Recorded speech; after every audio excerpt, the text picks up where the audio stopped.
Y a modo de conclusión hemos traído a un especialista, porque estuvimos hablando con gente de los drones, de la bioenergía, de los productos biológicos y demás, pensando en esto de lo que era la agricultura que viene, en un contexto, obvio, de cada vez números más ajustados, menos rentabilidad, complicadísimo. Muy complicado hoy por lo menos, ¿no? Lo que estamos viendo es que la realidad del productor es que su rentabilidad ha caído. Si bien tuvimos una campaña con buenos rindes, porque no podemos decir que fueron malos rindes. Seguimos con el título de la cosecha récord. Sí o no, no sé, pero la realidad es que los rendimientos fueron buenos, se complicó al final por el exceso de agua, parte que no se pudieron cosechar, todavía no se puede entrar a cosechar en algunos lugares. El problema más grave es la baja de rentabilidad.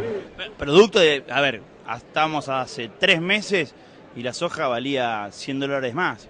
Claro, o sea, se cayó casi un 30%. Entonces, esa caída implica un replanteo de todo lo que se va a hacer este año. Yo creo que hoy es muy poca la gente que tiene decidido qué es lo que se va a hacer. Vos tenés un alto porcentaje de campo que se siembra sobre tierra alquilada. Ese es un componente importante. De hecho, también se está hablando de una baja de los rendimientos, 15% para la campaña que viene. Yo no diría eso.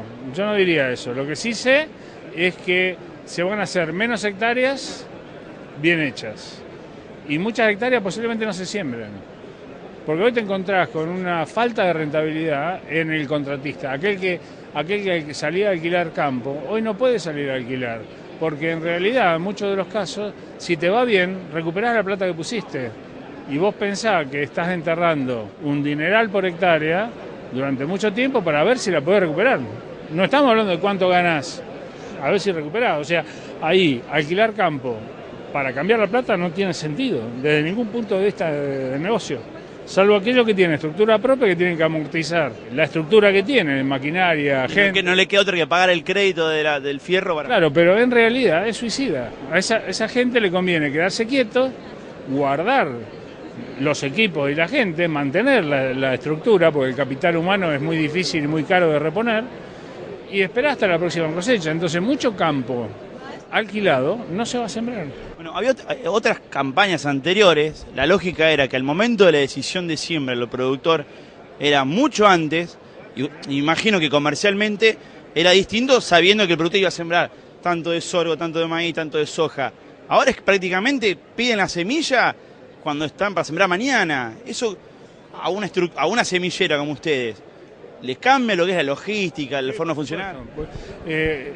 Tenemos varios problemas. Uno es la demora en cuanto a la salida de la semilla de planta.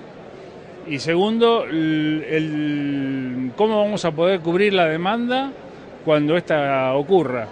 Al no tomarse la decisión de siembra, el canal de distribución, porque acá estamos pensando en el productor y semillero, pero hay un canal en el medio. Y la agronomía. La agronomía, que es el que nos compra primero a nosotros. Ustedes no le venden al productor. No, normalmente viste que no. es mala palabra hacer eso. No. Nosotros cuando hacemos, o sea, tenemos algunas ventas a productor que son direccionadas a través de los distribuidores. Estamos haciendo un trabajo de campo que nos dio muy buen resultado, esta campaña, la campaña pasada, llegando al productor directamente a través de los distribuidores. O sea, gente nuestra va al distribuidor, el distribuidor nos dice a dónde ir, a quién visitar, y así estamos llegando a clientes directos. Pero el 99% de lo que nosotros vendemos es a través de... Bueno, ¿y ese replanteo que usted me estaba diciendo? Entonces, ese canal de distribución que antes compraba en el semillero y ya iba haciendo los pedidos y reservando, porque los clientes ya le venían comprando, es decir, yo voy a hacer tanto de maíz, tanto de girasol, tanto de sorgo, hoy no tienen ese planteo de parte del productor. Entonces, ¿qué pasa? La no decisión del productor termina en una no decisión del distribuidor y en una no decisión respecto a los despachos y a qué mandar a cada uno de los clientes. Entonces, todo eso va a explotar en el mes de agosto-septiembre. O sea, ya estamos entrando en esa etapa de definición. De norte a sur, a medida que se vayan definiendo las fechas de siembra de los distintos cultivos de verano, vamos a ir sufriendo todas esas consecuencias. Entonces, todos aquellos que hasta ahora no nos querían recibir semilla porque no tenían lugar, porque incluso le quedó el trigo, porque le quedó el fertilizante y no hay lugar donde poner la semilla de híbrido para el verano, nos van a empezar a maldecir porque no le vamos a entregar el día que ellos quieran. pero nos va a pasar en toda la cadena, porque la logística está pensada y armada para trabajar en un periodo de tiempo, en una ventana que normalmente es mucho más amplia. Si nosotros miramos la toma de decisiones de este año con respecto al año pasado y con respecto al año anterior, hoy estamos en un 40% de definición del área de cada uno de los cultivos. O sea, hoy todo el mundo sabe que va a sembrar soja. Sabemos que el productor argentino es un productor de soja, que siembra otras cosas. Pues son 20 millones de hectáreas contra 7, 8 millones de hectáreas de otras cosas. Esos 7, 8 millones de hectáreas no están definidos. Y hoy estás teniendo cambios de ideas, porque ni siquiera es de definición, hay cambio de ideas con respecto a qué cultivo hacer. O sea, en el oeste de Buenos Aires, por ejemplo. La zona mía. Tenés muchos maíces de segunda que todavía no se levantaron, que tienen problemas, que el maíz hoy no vale nada. Si vos no tenés animales para convertirlo a carne, fletar maíz del oeste a los puertos es una locura. Entonces, ¿qué pasa? Hoy están pensando que el girasol puede ser una alternativa. Bueno, pero ahí también hay otro riesgo, el tema paloma y las cotorras. Tenés el tema de la paloma, Muy cerquita de la Pampa. Está bien, pero la soja también tenés riesgo de sequía, tenés riesgo de... Entonces, esta variedad de opciones que nosotros estamos mencionando ahora es lo mismo que tiene el productor. Me meto una cosita de lo que estábamos hablando al principio, esto de la pérdida de rentabilidad, los números ajustados. Hay una torta de rentabilidad de lo que es el negocio agrícola que se divide en la lógica, el dueño del campo, el productor que trabaja, el Estado te da retenciones. Cuando se están ajustando todos los números, entonces yo decía caída de alquiler, y me pongo en malo, se replantea en algún punto, porque hay una parte de esa torta que va hacia las empresas de insumos, semilleras. Es impensado pensar en baja de los precios de la semilla, del glifosato. Es que de hecho tenés no de semilla vos. De hecho, tenés una baja. Si vos vas al mercado hoy, Claro. vos andás al mercado hoy. Está bien, pero el precio semilla, el precio grano no es el mismo que el precio semilla de la bolsa. Obviamente.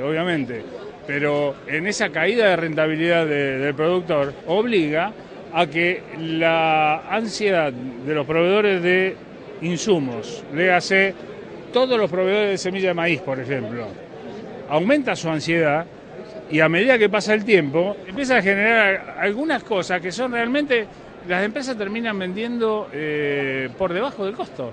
Yo te digo, en el caso, soy responsable de lo que es América Latina, Advanta para toda América. Vengo de Brasil, anoche llegué de Brasil. Se está vendiendo por debajo del costo de producción. Y en la Argentina también está pasando lo mismo. Porque ¿qué pasa? El semillero tiene invertido un capital importante en la producción de la semilla. Esa semilla no es... Un circo que está armado y no puedes pararla. No, además que la semilla es un producto biológico. Entonces, tiene una vida útil o una vida de almacenaje muy baja. Esto obliga a que vos o tirás la semilla o la vendés barata, en algunos casos. Entonces, cuando había una expectativa de un área mucho mayor, con una siembra con mayor tecnología, con la aplicación de tecnología, de biotecnología y de tecnología agronómica, digamos, hablando de fertilizantes, fungicidas, lo que fuera necesario, te encontrás con un cultivo que no es rentable, bajo ningún punto de vista. ¿Qué pasa? Todas las inversiones de mayor riesgo, que es salir a alquilar y sembrar un maíz, por ejemplo, esas se van tachando. Entonces, lo que es maíz, para afuera. Lo que es girasol en algunas zonas. Lo que es sorgo, un poco más, un poco menos, depende de cómo esté incorporado en la estructura ganadera. Entonces, tenés una serie de factores que están jugando. Lo único que queda es la soja, que a estos valores no puede pagar alquileres. Entonces, el que es dueño de campo y lo trabaja, y ahí va a tener una mayor rentabilidad porque no está teniendo en cuenta el capital tierra. Pero el que lo tiene en cuenta también el número es muy ajustado porque los impuestos son muy altos.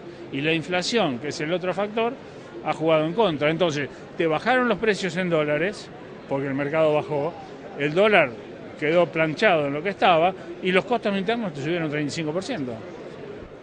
Che, la última, y volviendo a lo que a la consigna del principio. Claro, no, porque aparte lloró, ya parece un productor agropecuario la forma que lloró. Le vamos a prestar plata a los semilleros. La última. No, está bien. La última. Con esto que volvíamos de la tecnología. Pone que estamos en una coyuntura complicada. pero parece, todos te dicen que no va a quedar otra, que de acá a 5 años esas cosas que hoy parecen teóricas, fantasiosas y demás, se terminen aplicando. ¿Vos cómo la ves? No, yo creo que la tecnología es la llave es lo que ha pasado en Argentina en los últimos años.